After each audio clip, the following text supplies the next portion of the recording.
While they were eating, Jesus took a loaf of bread, and after blessing it, he broke it, gave it to the disciples, and said, "Take, eat, this is my body." Then he took a cup, and after giving thanks, he gave it to them, saying, "Drink from it, all of you, for this is my blood, which is poured out for many for the forgiveness of sins. I tell you, I will never again drink of the fruit of the vine until that day when I drink it new with you in my Father's kingdom." When they had sung the hymn, they went out to the Mount of Olives.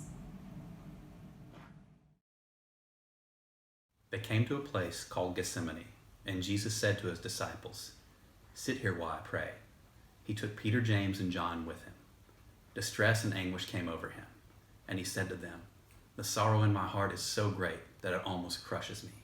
Stay here and keep watch." He went a little farther on, threw himself on the ground, and prayed that, if possible, he might not have to go through that time of suffering. "Father," he prayed, "my Father, all things are possible for you. Take this cup of suffering away from me, yet not what I want, but what you want." Then he returned and found the 3 disciples asleep. He said to Peter, "Simon, are you asleep? Weren't you able to stay awake even for 1 hour?" And he said to them, "Keep watch and pray that you will not fall into temptation. The spirit is willing, but the flesh is weak." He went away once more and prayed, saying the same words. Then he came back to the disciples, and he found them asleep. They could not keep their eyes open, and they did not know what to say to him.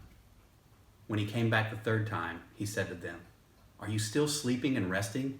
Enough! The hour has come. Look, the Son of Man is now being handed over to the power of sinners. Get up, let us go. Look, here is the man who is betraying me." Jesus was still speaking when Judas, one of the 12 disciples, arrived. With him was a crowd armed with swords and clubs, sent by the chief priests, the teachers of the law, and the elders. The traitor had given the crowd a signal, "The man I kiss is the one that you want. Arrest him and take him away under guard." As soon as Judas arrived, he went up to Jesus and said, "Teacher," and kissed him. So they arrested Jesus and held him tight.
Simon Peter followed Jesus, staying by the gate, to the building where they took Jesus.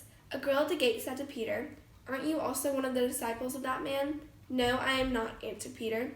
It was cold, so the servants and guards had built a charcoal fire and were standing round it, warming themselves. Peter went out over and stood with them. One of the guards said to him, "Aren't you also one of the disciples of that man?" But Peter denied it. "No, I am not," he said. Then a slave of the high priest spoke up. "Didn't I see you with him in the garden?" Again Peter said, "No." At that moment a cock crowed, and Peter remembered what Jesus had told him. "Before the cock crows, you will say 3 times that you do not know me." He went out and wept bitterly. The soldiers first took Jesus to the high priest's house where the religious leaders held a trial. After many witnesses spoke, but did not agree with each other, The high priest turned to Jesus and asked, "Is it true that you are the Messiah, the Son of God?" Jesus answered, "So you say." Angrily, the high priest tore his robe and yelled, "Blasphemy! You have heard what he said. We need no more witnesses. He deserves to die." Because they did not have the power to execute a person, the religious leaders took Jesus to Pilate, the Roman governor.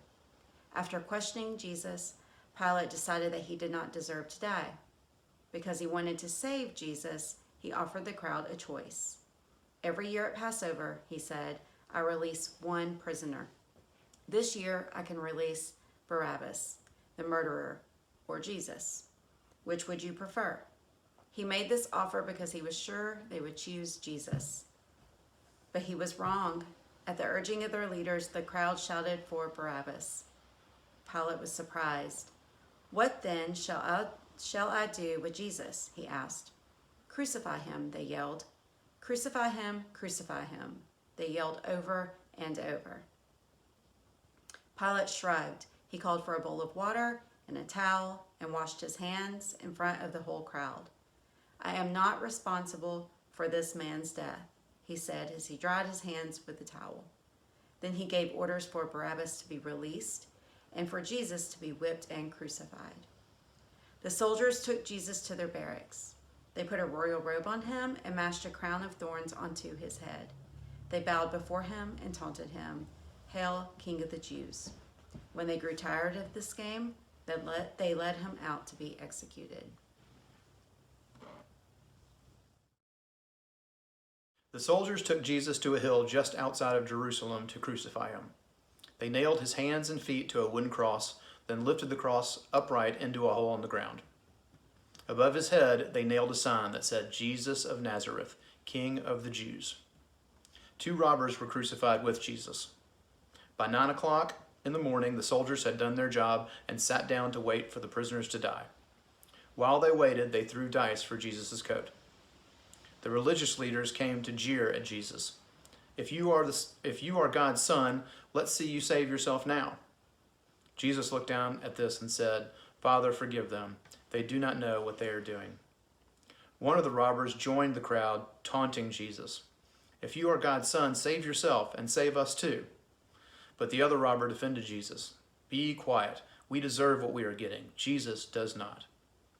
Then he turned to Jesus and said, "Remember me when you come as God's king." Jesus looked at him thoughtfully and promised, "You will be with me today in paradise."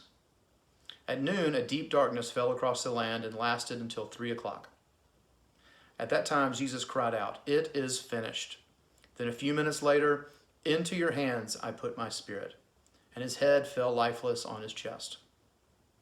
The captain of the soldiers, who had watched everything, said quietly, "Surely this man was the Son of God." And many people began to feel afraid.